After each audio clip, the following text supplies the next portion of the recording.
Olá amigo, boa tarde, tudo bem? Resolvi fazer esse vídeo porque estava conversando com um colega e ele disse que tinha muitas dificuldades para conseguir passar honorários para clientes e para fechar o contrato, o que é mais importante do que passar os honorários para o cliente. Veja bem, nesse vídeo aqui eu vou dar pelo menos umas 8 ou 10 dicas para que você tenha um relativo sucesso com relação aos honorários advocatícios. Em primeiro lugar, a questão do uso do terno. Eu não estou de terno agora, certo? Mas quando você for falar com seu cliente, pelo menos a primeira vez, você deve estar com um terno bem alinhado, uma gravatinha bem alinhada, né? O seu anelzinho lá de advogado, uma caneta bonita para você poder conversar, porque a primeira imagem sua é muito importante. Pode alguém dizer que não, mas a primeira imagem ela vai permanecer na cabeça do seu cliente.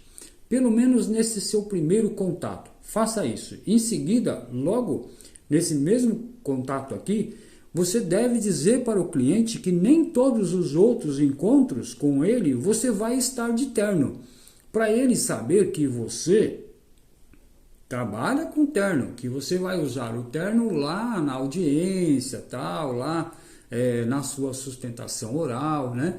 Então, para você também não ter que ficar se engravatando todos os dias, a cada 2 dias, etc, tá? Outro detalhe aqui, ó. Faça a consulta somente presencialmente e não cobre esta consulta. Ou, se você resolver cobrar, cobre bem caro essa consulta. Não passe honorários por telefone, por WhatsApp, por e-mail. Os honorários têm que ser pessoalmente. Quando você passa honorários por WhatsApp, e-mail ou por telefone, você se iguala a todos os outros profissionais que estão iniciando, correndo atrás de cliente. E não deve demonstrar isso para o seu cliente, que você está correndo atrás de cliente. Então, veja bem, esse é o segundo ponto. O terceiro, obedeça sempre a tabela da ordem, para você não ter problemas éticos. E olha, muito importante, obedeça a tabela da ordem sempre acima dela, tá? Sempre acima dela. Por quê?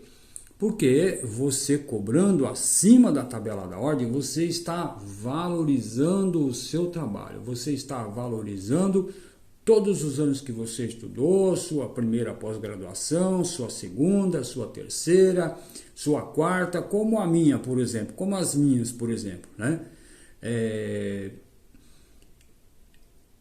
Não cobre pouco. Cobrar pouco dá uma ideia de que você trabalha mal. Tudo que é barato não presta. Se você for numa loja e ver um sapato, o mesmo sapato, e na mesma loja você vê o mesmo sapato com a diferença, ou numa loja do lado você vê o mesmo sapato com a diferença de preço bem mais acima, você vai ficar pensando assim: ora, esse sapato aqui não deve ser o mesmo que aquele lá, porque o preço está o dobro, 3 vezes mais. Então, não cobre pouco, cobre caro, porque infelizmente a nossa sociedade tem essa visão. O que é caro é o que é bom, o que é barato não presta. Outro detalhe muito importante, faça contrato da prestação de serviço. Especifique no seu contrato quais serviços serão feitos e se especifique também no seu contrato, se tiver outros serviços, quais serão esses outros serviços que poderão eventualmente acontecer. E você já deixa claro que outros trabalhos serão tratados honorários à parte, certo? O contrato é muito importante. Não esqueça nesse seu contrato de colocar multas. Obedeça sempre o Código Civil com relação às multas, né? Mas não esqueça de colocar as multas. E detalhe muito importante: não cumpriu com o pagamento dos honorários na data aprazada, cobre a multa.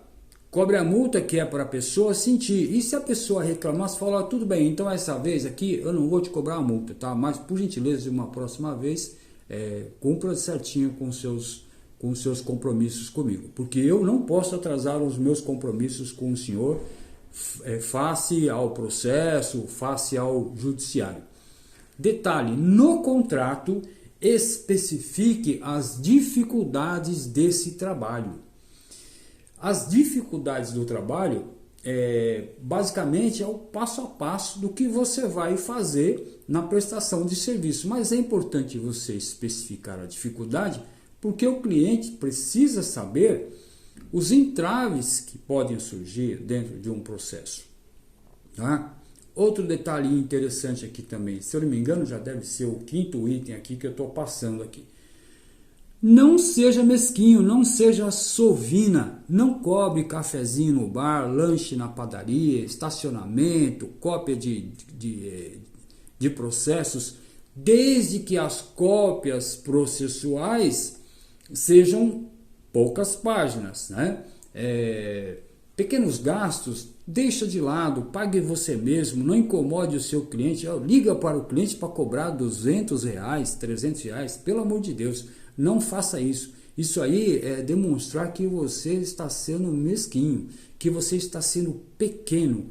E o profissional, ele não pode ter essa mentalidade, porque quem pensa pequeno não cresce. Quem pensa pequeno não se desenvolve e não conquista bons clientes, tá? Por falar em conquistar bons clientes, selecione os seus clientes. Senhores, tem cliente que não vale a pena fechar contrato com ele. Você vai passar dificuldades extremas com relação a esse cliente. Você vai ter problemas até em audiência, você vai ter problemas com outras pessoas, com esses clientes. Por quê? Não é só por uma questão financeira, é por uma questão de princípios éticos, morais, sociais. Tem clientes que melhor deixar de lado do que fechar com ele. Então, procure fechar com clientes que tenha boas orientações e que tenha condição financeira de cumprir com o todo do que você combinou com ele. Porque alguns clientes, na hora do aperto, ele chega em você, fecha o contrato e depois vem falar, doutor, sinto muito, tive um problema, furou o pneu do carro, o meu filho bateu a moto e tal. Ou seja, essa pessoa é uma pessoa que vai atrasar a tua vida. Você tem um contrato com ele. E esse contrato vincula você, ele e o judiciário. Então isso é uma responsabilidade ética. Então procure analisar bem quem é o seu cliente para você fechar com ele. Isso é muito importante. Clientes ruins leva você para baixo, não leva para cima. Essa é uma realidade que eu tive que aprender, né? No início eu pensava que era qualquer um. Não é assim não. Alguns clientes é melhor você deixar de lado. Dá uma orientação para ele, não cobra nada, tal. E, procure outro profissional, né? Procure outra pessoa para te defender e tal, coisa nesse sentido, né? E oriente o seu cliente que, se ele não tiver condições de cumprir com o andamento do seu contrato da prestação de serviço, existe aí os órgãos da ordem dos advogados, né? E existe aí os órgãos da Defensoria Pública, que pode defendê-lo sem cobrar nada. Ou, meu amigo, faça como eu. Em alguns casos, abrace a causa de uma vez só e já deixe claro para o seu cliente: estou fazendo esse contrato aqui, o valor do meu trabalho é X, né? Que seja bem alto, o valor do meu trabalho é X, mas, meu amigo, fique tranquilo, você só vai assinar, você não precisa me pagar nada. Eu vou fazer todo o serviço, inclusive as despesas, sem te cobrar nada. Por quê? Porque aí você está assumindo o compromisso e não cobre nada, porque se você fechou com ele, disse com ele que não vai cobrar, não cobre nada. Nesse item aqui é muito importante você especificar no seu contrato até onde você vai atuar sem cobrar nada. Por quê? Veja bem, se eu digo que eu vou até a decisão de primeiro grau, né? Segundo grau já não faz parte do meu compromisso com essa pessoa. Ele que depois corra atrás aí, procure um outro defensor, procure a OAB, procure lá a Defensoria Pública para fazer o trabalho. Mas se eu assumir até aqui, é até aqui que eu vou. Caso você queira continuar no mesmo sistema, tudo bem, uma responsabilidade sua, como eu já fiz várias vezes. Mas eu procuro não fazer assim, eu procuro cobrar os meus honorários até o fim.